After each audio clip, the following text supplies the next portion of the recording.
मानसिनि मेगनखौ नों सिखोमानो हागोन, मानसिनि मेगनखौ नों सिखोमानो हागोन, नाथाय इसोरनि मेगनखौ नों सिखोमानो हाया। मानोना इसोरा नों जिखि मावा दोननाय आरो इनाय खालामनाय बेखौ नुयो, खोनायो। इसोरनि दायरियाव नों मावखोमानाय पाप आरो पुण्यनि हिसाब निकास थामहिनबा गासै सानथाइनि रेकर्डआ थायो। बेनिखायनो नों मानसिफोरखौ बयखौबो सिखोमानो हादों साननानै अराय मालायनि इनाय दा मावबाय था।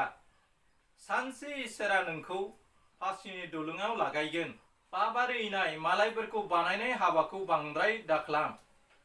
गावनाव जा दं बेजोंनो गोजोननो नाजा, अब्लाना नों अराय इसोरनि रायजोआव थानो हागोन।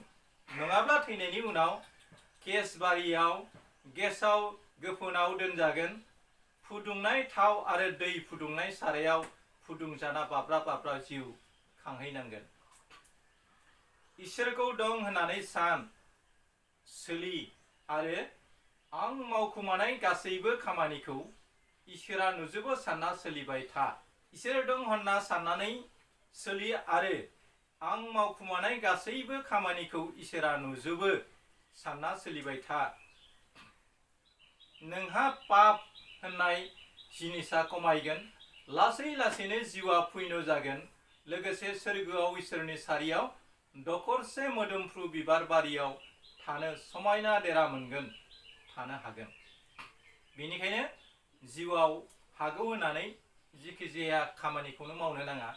सानै हयै लिमिट क्रस खालामाबासिनो मानसिया खामानि मावोब्ला थैनायनि उनावबो गावनि मुंखौ लाखिलांनो हायो। आरो जों फोथायनाय दङ धोरोम शास्त्रआव नि बादिब्ला मानसिया थैनायनि उनाव गाव जि खामानिखौ मावो बेबादिनो सोरगोआवबो बे फिथाइखौनो मोनो होननानै लिरनानै गालांदों। आरो जाय जेरै हाबा मावो बेबादिनो आनान गसाया बेखौ थैनायनि उनावबो बेनि बान्थाखौ होफिनो होननानै जों मिथिनो हायो। एसेनोसै, गोजोन्थों, खुलुमबाय, जै बर' हारिनि।